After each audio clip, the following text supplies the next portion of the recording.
네, 오늘은 학계에서 마지막 시간입니다. 마지막 시간인데요. 여러분 성경을 펴시기 바랍니다. 제가 이게 성경을 다 안 실었는데 성경을 펴놓으시면 좋아요. 학계에서 2장을 펴놓으시길 바랍니다. 예, 오늘 본문으로 제가 잡은 부분은 학계에서 2장 20절부터 23절까지 한 절씩 읽겠습니다. 제가 읽겠습니다. 2장 20절. 그달 24일에 여호와의 말씀이 다시 학계에게 임하니라. 이르시되 너는 네가 좀 수르바벨에게 말하여라. 내가 하늘과 땅을 진동시킬 것이요 여러 왕국들의 보좌를 엎을 것이요 여러 나라의 세력을 멸할 것이요 그 병거들과 그 탄자를 엎드러뜨리리니 말과 그 탄자가 각각 그의 동료의 칼에 엎드러지리라. 만군의 여호와가 말하노라. 스알디엘의 아들 내 종 스룹바벨아, 여호와가 말하노라. 그날에 내가 너를 세우고 너를 인장으로 삼으리니 이는 내가 너를 택하였음이니라. 만군의 여호와의 말이니라 하시니라. 아멘. 네. 오늘은 학교서를 계속 살펴보고 있는데요. 우리가 보면 알 수 있듯이 유독 날짜가 언급이 많아요. 학교에서 2장 1절을 볼까요? 우리 지난주에 살폈던 건데 2장 1절에서도 일곱째 달 곧 그달 22일에 그 다음에 오늘은 사실은 본문이 10절부터 시작되는 건데 다리오 왕 제2년 아홉째 달 24일에 학교에서는 유독 정확한 날짜 언급이 있는 게 특징입니다. 근데 지난 시간에 살펴본 것처럼 2장 1절의 날짜는 유대인의 절기 초막절과 같은 시기라는 말씀을 드렸어요. 근데 오늘 10절부터 시작되는 오늘 본문에서는 아홉째 달 24일이니까 9월 24일이에요. 지난주 우리가 살펴본 본문과 2달 정도의 차이가 있습니다. 그래서 오늘 9월 24일은 유대 달력으로 하면은 뭐 특별한 뭐 절기나 이런 거 겹치는 건 없는데 굳이 따지자면 이른비가 내리는 시기라고 해요. 여러분 우리가 알다시피 팔레스틴 지방은 지중해성 기후고 그 다음에 사막형 기후죠. 그래서 여름에는 비가 안 와요. 여름에는 쨍쨍 해만 내리치고 아주 건조한 그런 날씨를 갖고 있다가 이제 가을쯤 돼서 겨울을 앞두고 비가 오기 시작하는데 그때가 이른비예요. 그래서 우리가 출애굽기나 여러 구약 성경에 보면 이른비와 늦은 비를 내려주시는 하나님 이런 말을 쓰는데 이른비를 가을 시작할 때 이른비가 내릴 때 파종을 하고 5달 지난 다음에 그 다음 해인 2월 달쯤에 또 늦은 비가 내립니다. 그때는 이제 또 수확을 거두는 그런 시기라고 해요. 우리나라처럼 이렇게 1년 내내 비가 많이 오고 또 겨우 여름에도 비가 많이 와서 논농사를 지을 수 있는 지역이 아니잖아요. 그래서 어쩌다 내리는 비를 가지고 농업을 해야 되는 그런 나라죠. 그 특성상. 그래서 이른비, 늦은비가 많이 언급되는데 오늘 본문에 나오는 9월달 하순경은 이제 이른비가 내리는 시기다라는 것을 우리가 알면 좋겠고요. 그때 여호와의 말씀이 선지자 학계에게 임합니다. 근데 여러분 성경을 이제 펴보세요. 11절에 보니까 만군의 여호와가 누구에게 물어보냐면 제사장에게 율법에 대해 물어봅니다. 여러분 제사장은 율법에 능통한 자죠. 율법을 거의 달달 외우다시피 하고 율법을 또 가르치며 율법의 내용에 맞게 제사를 드리는 자가 제사장 아니에요? 그러니까 제대로 이제 물어보는 거예요. 제사장들한테 율법에 대해 물어보는데 물어보는 내용이 12절에 나와 있는데요. 이거를 제가 풀어서 얘기하면 이겁니다. 거룩한 고기가 있어요. 거룩한 고기가. 근데 그 고기가 하나님께 제사를 올리고 난 고기인지 어쩐지 모르겠지만 거룩한 고기래. 그거를 싼 옷자락이 있습니다. 싼 천이 있어요. 그 천이 오늘 표현에 의하면 떡이나 국에나 포도주에나 기름에나 다른 음식물에 닿았으면 그 거룩한 고기가 거룩하겠냐 물어보는 거예요. 그러니까 거룩한 고기가 있다고 칩시다. 거룩한 고기가 있는데 그 거룩한 고기가 어떤 다른 물건에 닿았어요. 책상에 닿았든 종에 닿았든 닿았어요. 그러면 이 거룩한 고기가 그 거룩함을 계속 유지하고 있겠느냐 이렇게 물어보는 거예요. 그랬더니 제사장들이 아닙니다. 거룩하지 않습니다. 대답합니다. 맞아요. 레위기에서 계속 그것을 강조하고 있습니다. 아무리 거룩한 것이라고 해도 거룩하지 않은 것에 닿으면 그것은 더 이상 거룩하지 않아요. 이게 율법의 가르침이에요. 율법에 대해서 얼마나 잘 알고 있는 사람들입니까? 제사장들이 정확하게 답변을 했어요. 그리고 두 번째 질문은 뭐가 있냐면 13절인데 역시 제사장들한테 물어보는 거예요. 시체를 만져서 부정한 자가 있으면, 제가 시체를 만졌다 칩시다. 시체를 만져서 부정한 자가 있으면 그 부정한 자가 어떤 다른 것을 만졌을 때 그 다른 것이 부정하냐 정하냐 물어보는 거예요. 제사장들이 부정합니다. 대답합니다. 맞습니다. 부정한 자가 어떤 다른 물건을 만지면 그대로 부정해져요. 이게 뭐냐면 잘 봐요. 이 관계를 알아야 되는데 아무리 거룩한 것이라고 해도 거룩지 않은 것에 접하면 그냥 부정하게 되는 거고, 부정한 것은 다른 어떤 것에 닿으면 당연히 부정하게 되는 거고, 이런 원리가 율법의 원리예요. 얼마 전에 우리가 몇 년 전에 코로나로 인해서 엄청난 고생을 했죠. 그 비유를 들어볼게요. 제가 코로나에 감염되지 않고 아주 건강한 사람이에요. 근데 우리 식구들이 다 코로나에 감염됐어. 또 콜록콜록 하고 있어. 그러면 안성빈이 코로나에 안 걸리고 건강하다고 해서 지금 콜록콜록거리는 코로나 걸린 우리 식구가 코로나가 낫습니까? 안 낫죠. 오히려 안성빈도 코로나 걸릴 확률이 엄청 높죠. 이런 원리예요. 그리고 코로나 걸린 사람들끼리 완창 모여 있어. 그러면 당연히 코로나 걸린 사람들이 그냥 이게 있는 거고. 이런 원리예요. 이게 율법의 원리인데 이 율법의 원리를 깨뜨린 사람이 있어요. 누구냐면 바로 예수 그리스도입니다. 마가복음 5장에 보면 혈루증을 12해 동안 앓았던 여인의 이야기가 나오는데, 이 이야기는 뭐 공관복음 다 나옵니다. 하지만 마가복음에서는 조금 더 비중을 두고 있어요.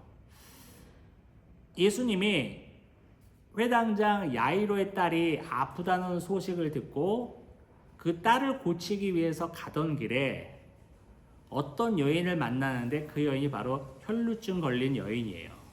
12해 동안 혈루증을 앓고 있고, 혈루증은 우리가 아는 것처럼 어떤 원인에 의해서 자꾸 이렇게 출혈이 일어나는 거죠. 여인이니까 아마 하혈이 일어나는 것 같은데, 그 당시 율법에 의하면 그렇게 피를 흘리는 병은 부정한 병이었어요. 부정한 병. 그리고 그때 당시에는 그 병이 있다는 거는 그 사람이 얼마나 죄가 많은가 이렇게 막 몰고 나가던 시절이었죠.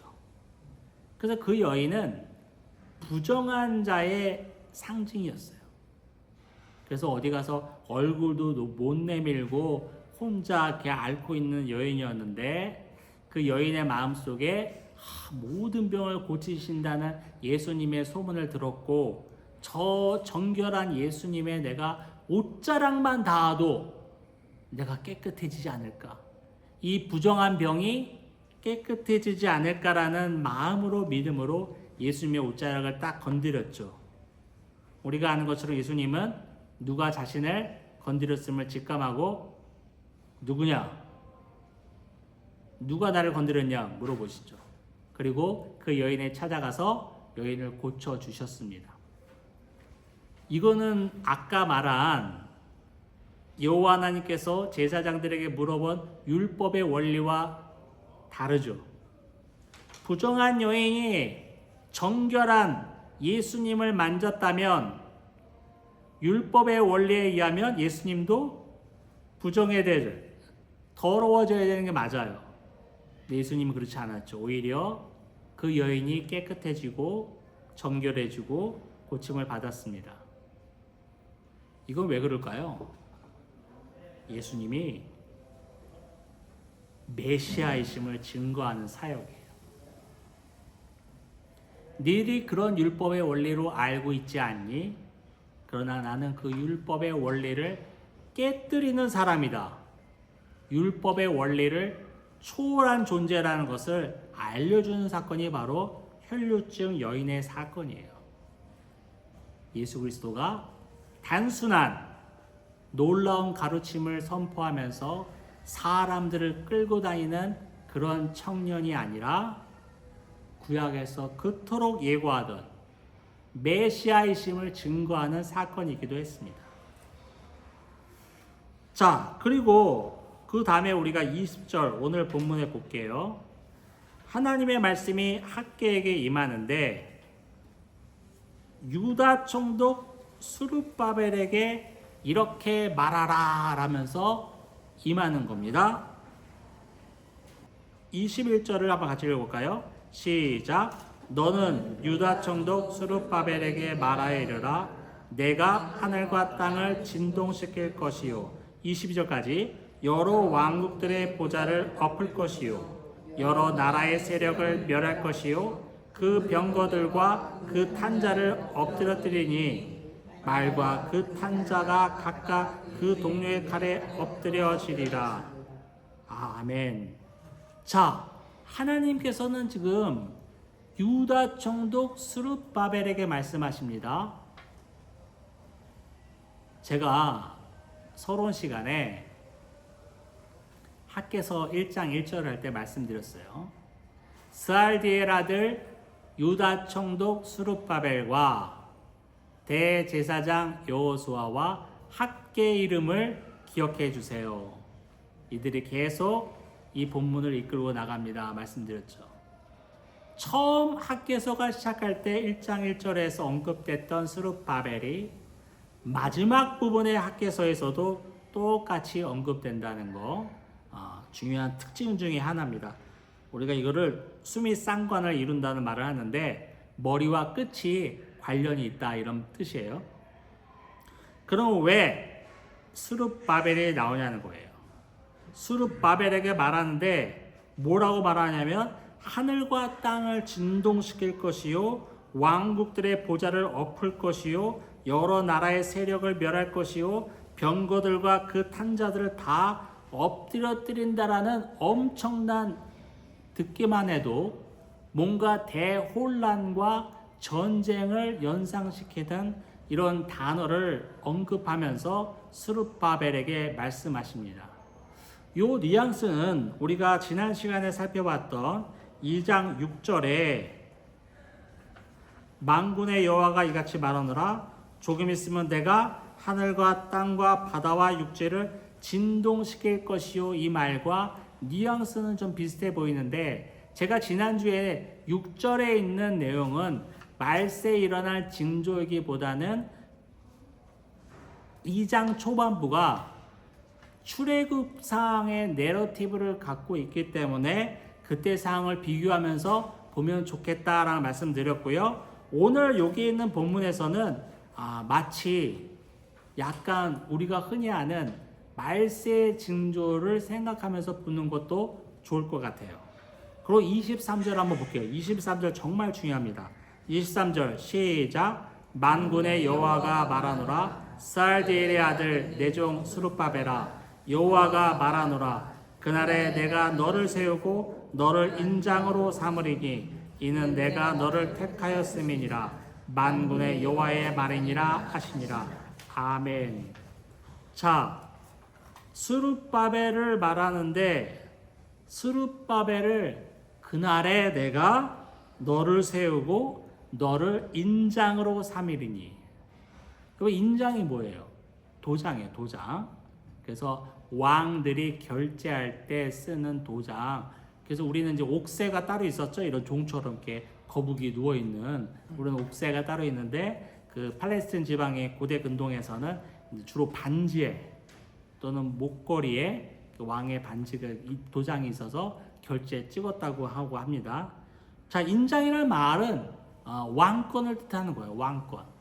옥새니까 왕권을 뜻하는 건데, 그러면 목사님, 스룹바벨이 유다 총독인데 왜 하나님은 이렇게 스룹바벨을 높이십니까?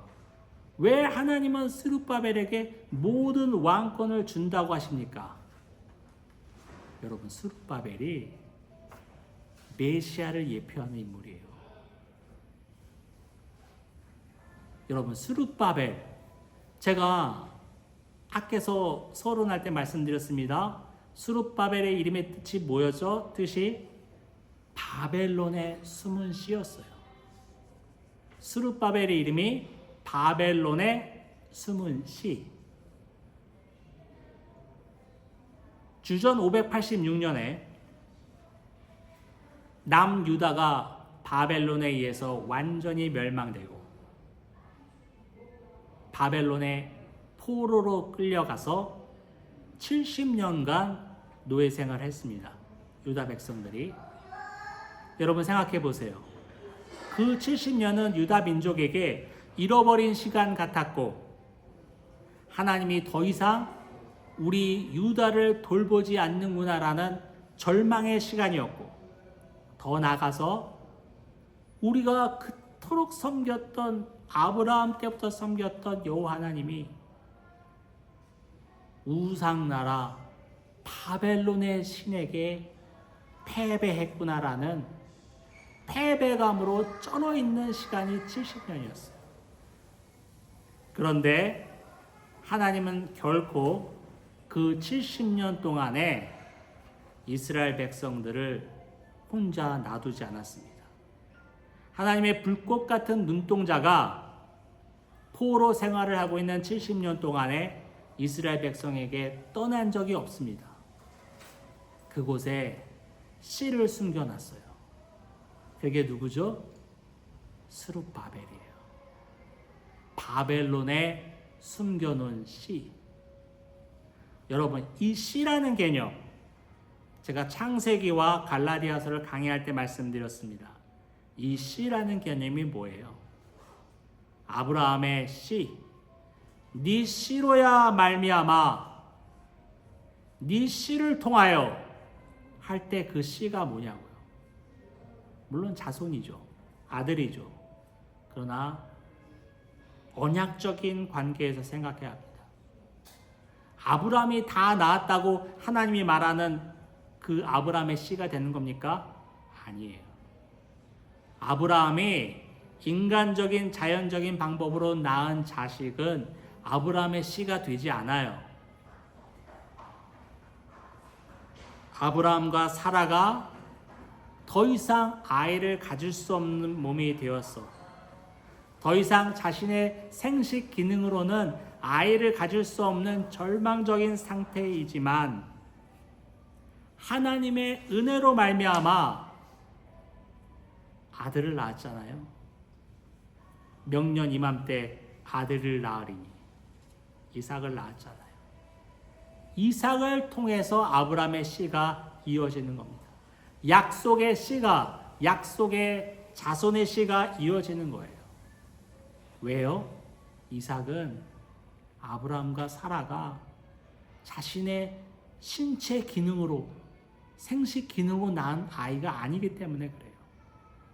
절망적인 상태였지만 하나님의 은혜를 통하여 낳은 아들이기 때문에 그래요. 구속사적으로 살펴보면 죄에 빠져 절망적인 우리에게 하나님의 은혜가 임함으로 구원을 얻은 것처럼 설명될 수 있어요. 이 아브라함의 씨, 그 씨를 통하여 결국 누가 나오게 됩니까? 유다 지파, 다윗의 자손, 예수 그리스도가 나오는 거 아닙니까? 여러분, 하나님이 더 이상 우리 이스라엘을 돌보지 않는구나 절망하고 있던 70년 포로 생활에 하나님은 씨를 숨겨두셨어요. 씨를 숨겨두심으로 아니다. 나는 너희와 항상 함께하고 있다. 임마누엘의 하나님. 지난 시간에도 말씀드렸죠. 임마누엘은 또 누구의 이름입니까? 마태복음 1장 23절. 보라, 처녀가 잉태하여 아들을 낳으리니 그의 이름을 뭐라고 하라고요? 임마누엘이라 하라. 예수 그리스도의 이름이 임마누엘 아닙니까? 숨은 씨 스룹바벨은 예수님을 말하는 거예요. 오실 메시아를 말하고 있는 거예요. 그렇기 때문에 오늘 23절에 보면 스알디엘의 아들 내종 스룹바벨아 여호와가 말하노라 그날에 내가 너를 세우고 너를 인장으로 삼으리니 이는 내가 너를 택하였음이니라 만군의 여호와의 말이니라 하시니라. 아멘. 학개서 역시 다른 소선지서와 마찬가지로 오실 메시아를 노래하고 있습니다. 성전 건축이 멈췄으니까 학개 선지자를 세움으로 다시 성전을 짓게 하신 하나님의 역사도 있었지만 그 내면을 관통하는 흐름은 메시아예요. 메시아가 온다. 메시아가 온다라는 것을 학개 선지자는 노래하고 있었습니다. 그리고 520년 후에 정말 유다 지파 다윗의 자손의 흐름대로 예수 그리스도 이 땅에 오셨죠. 스룹바벨은 유다 총독이었지만 유대인이었어요. 더군다나 유다 지파였습니다. 오늘 본문에서 나오는 스룹바벨은 단순히 포로로 끌려갔다가 유다 총독의 직분을 맡고 다시 예루살렘으로 온 한 사람이 아니었습니다. 그토록 구약에서 노래하던, 구약에서 그토록 그리던 예수 그리스도를 예표하는 인물이었어요. 여러분, 저와 여러분은 다시 오실 주님을 얼마나 갈망하고 있습니까? 열심히 적금 붓고 있는데 그거 탈날을 갈망하는 만큼이나 예수님을 갈망하고 있습니까? 아, 내가 집 좀 사놓은 거 있는데, 땅 좀 사놓은 거 있는데, 주식 좀 사놓은 게 있는데, 아, 이게 한번 확 올라야 되는데, 그거를 갈망하는 만큼이나 예수 그리스도를 갈망하고 있습니까? 제가 언제도 말씀드렸다시피 그리스도인은 다시 오실 그리스도를 기다리는 사람입니다. 다시 오실 그리스도를 기다리지 않는다면 그가 평생을 교회 다니며 예배드렸어도 그렇게 헌금을 하며 봉사활동을 했어도 그리스도인이 아닙니다. 그리스도를 기다리지 않으면서 우린 충분히 예배드릴 수 있어요. 다시 오실 주님을 하나도 기다리지 않으면서 충분히 헌금할 수 있습니다. 교회 봉사할 수 있습니다. 직분을 맡을 수 있습니다. 심지어 목사가 될 수도 있습니다. 우리 신앙의 바로미터는 얼마나 다시 오실 주님을 기다리느냐에 달려 있습니다. 아까 말씀드렸던 걸 역으로 다시 오실 주님을 기다리는 사람은 예배를 드리지 않을 수 없습니다. 다시 오실 주님을 기다리는 사람은 헌금을 아니할 수 없어요. 교회 봉사를 아니할 수 없습니다. 그 관계를 이해하시겠죠? 저와 여러분은 얼마나 다시 오실 주님을 기다릴 수 있습니까? 기다리고 있습니까? 다시 오실 주님을 기다린다면 각자의 삶을 살펴볼 수 있습니다. 각자의 생활을 살펴볼 수 있어요. 아유, 주님 다시 오시는데 내가 이러면 안 되지. 아유, 주님이 언제 오실지 모르는데 내가 이러면 안 되지. 내 삶이 스스로 통제가 돼요. 진정한 그리스도인의 거룩함이 나타나게 됩니다. 여러분, 학교 다니면서 시험을 자주 봅니다. 제가 어렸을 때는 월별도 시험 봤던 것 같고, 중간고사, 기말고사, 또 고등학교 올라가면 때때로 모의고사 봅니다. 왜 그러죠? 수능을 준비하기 위해서. 시험을 한 번도 안 봤다가 고3 끝날 때 수능 본다 그러면 엉망진창이 될 거 아니야. 그 수능을 준비하라고 학교에서는 중간고사 보고 기말고사 보고 고3부터는 모의고사를 보는 거예요. 뭘 하려고? 수능을 준비하기 위해서. 팽팽 놀고 있다가 수능 봅니다. 그러면 다 엉망이 될 거니까. 마찬가지예요. 우리가 항상 다시 오실 주님을 기다린다면 주님이 언제 어떤 모습으로 오실지 모르지만 기쁜 마음으로 반기면서 맞을 수 있지 않겠어요? 주님, 이제야 오십니까? 이런 자세가 우리에게 있길 원합니다. 아우, 지금 오면 안 돼요. 아우, 벌써 오면 안 돼. 이런 말이 저와 여러분의 입에서는 절대 나오면 안 되겠습니다. 주님, 이제야 오십니까? 기다렸습니다 하고 주님을 기다리는 저와 여러분이 되기를 주의 이름으로 축복합니다.